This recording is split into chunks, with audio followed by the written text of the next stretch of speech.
Est-ce que vous êtes anxieux?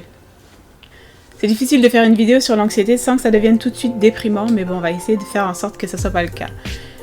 Et c'est vrai qu'en ces périodes un peu troublées, de plus en plus de personnes viennent consulter pour me demander de les aider à gérer leur anxiété. C'est ce que je vais essayer de faire dans cette vidéo. Et comme ce sera sûrement la première vidéo de la chaîne, je vous explique un peu comment ça fonctionne. Donc, vous avez une vidéo style fiche technique, comme celle-ci, où la vidéo sera décomposée en deux parties. Donc une première partie où on va définir le terme, et une deuxième partie où on va plutôt donner des conseils, des astuces pour vivre la problématique qui sera traitée au quotidien. Et une deuxième vidéo en fin de semaine avec une relaxation qui sera associée à cette vidéo et à cette problématique. Donc en fin de semaine, on aura une relaxation sur les troubles de l'anxiété. Comment se manifeste l'anxiété? Alors il y a beaucoup de symptômes et je pourrais pas tous les lister dans cette vidéo là, mais j'en ai quand même listé quelques-uns. Si jamais vous vous posez la question, c'est l'occasion d'être interpellé et de savoir si ça ressemble à ce que vous avez. C'est pas une liste exhaustive du tout et il se peut que vous ayez certains de ces symptômes, aucun ou ceux-là plus d'autres que j'ai pas mentionnés, mais c'est une petite, c'est pour vous faire une petite idée. Donc j'ai listé des suées, des palpitations, une gorge nouée, une sensation d'oppression au niveau de la poitrine, des difficultés respiratoires, de l'hypertension et puis des étourdissements, des essoufflements, etc. Joli cocktail.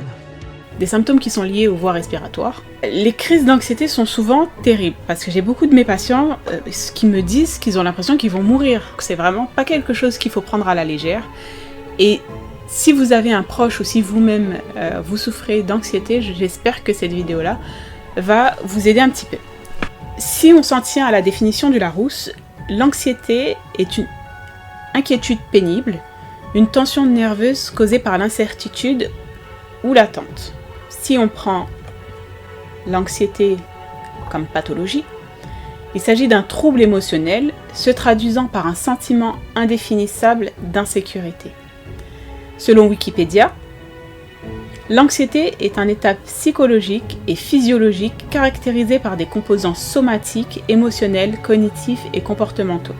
Différencions donc l'anxiété du trouble de l'anxiété. Donc l'anxiété, c'est un phénomène normal, une réaction normale dans une situation de stress. Seulement, ça devient un trouble de l'anxiété lorsque le stress est permanent et que la cause du stress n'est pas solutionnée. Par exemple, vous êtes poursuivi, vous arrivez à vous cacher et votre assaillant fait demi-tour, hop, c'est réglé, il est parti, vous pouvez vous détendre. Ouais, c'est pas faux. Mais si, par exemple, votre source d'angoisse, c'est votre boss au travail, et que tous les jours, vous devez aller travailler, tous les soirs, vous pensez à ce qu'il vous a dit ou ce qu'il vous a fait et qui vous a mis dans cette situation de stress, vous accumulez du stress, et là, vous êtes dans un état anxieux, un trouble de l'anxiété.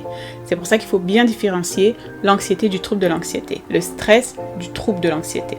Si vous êtes dans une situation de trouble de l'anxiété, j'ai quelques conseils qui, je l'espère, vous seront utiles et qui ont été utiles à pas mal de mes clients quand même. Donc, le conseil numéro 1 que je peux vous donner pour combattre l'anxiété, c'est justement, combattre la crise d'anxiété, c'est justement de ne pas lutter contre.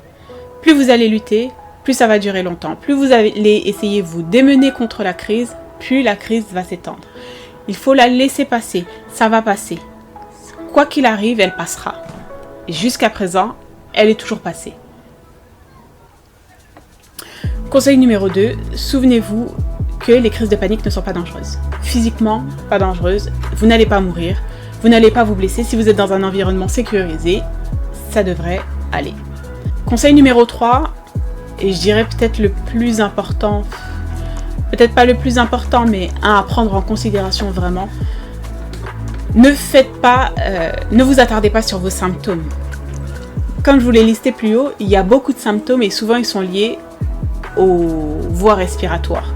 Donc vous allez sentir une oppression au niveau de la poitrine, peut-être la gorge nouée, des difficultés respiratoires, des difficultés à avaler, un essoufflement, etc. Si vous allez sur Doctissimo, Vous allez mourir. Dans quelques heures. Donc, ça va pas vous aider à laisser passer la crise et à vous dire que c'est pas dangereux. Mais par contre, pour anticiper la crise, c'est intéressant peut-être d'aller faire un bilan de santé.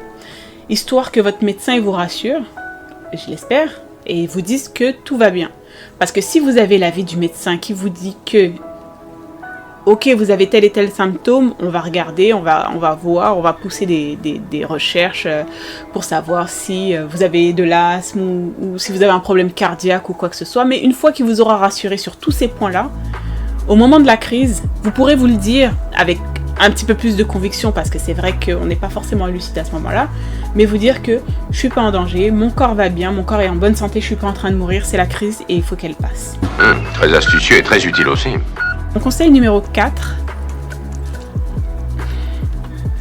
c'est difficile, enfin tous les conseils que je vous donne en fait sont difficiles, mais bon, c'est de vous rappeler que vos crises d'angoisse, elles sont provoquées par votre stress. Votre stress et votre angoisse, ils sont provoqués par vos propres pensées. Généralement, quand on est anxieux, c'est qu'on anticipe tous les pires scénarios possibles.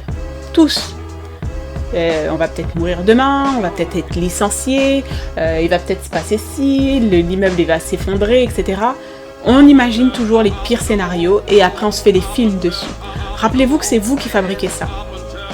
Même si c'est dans la tête et même si c'est quelque part, dans un premier temps, incontrôlable, au moment de la crise, essayez de vous rappeler que c'est vous qui commandez.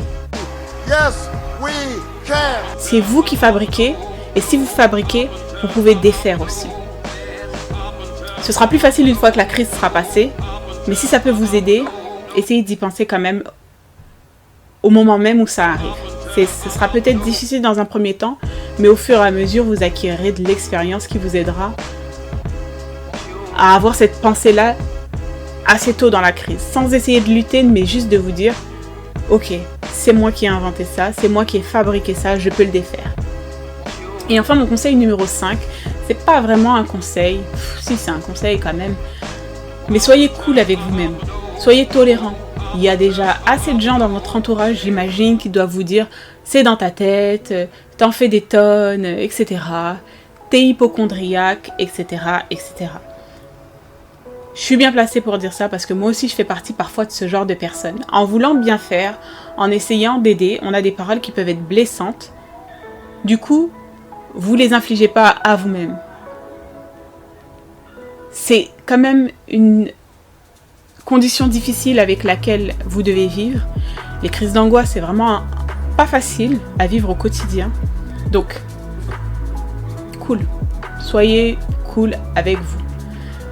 Il faudra apprendre à vivre avec, et le plus tôt sera le mieux, donc soyez tolérants avec vous. C'est tout ce que j'avais à vous dire, enfin, si je vous disais tout ce que j'ai à vous dire, ça durerait bien plus longtemps. Alors j'ai essayé de synthétiser, j'espère que ça vous a plu, j'espère que vous serez au rendez-vous pour la relaxation si ça vous intéresse. Je vais faire de mon mieux pour que ce soit utile, et que vous y trouviez en même temps un outil pour vous aider à aller mieux. Voilà, c'est tout. Allez, salut!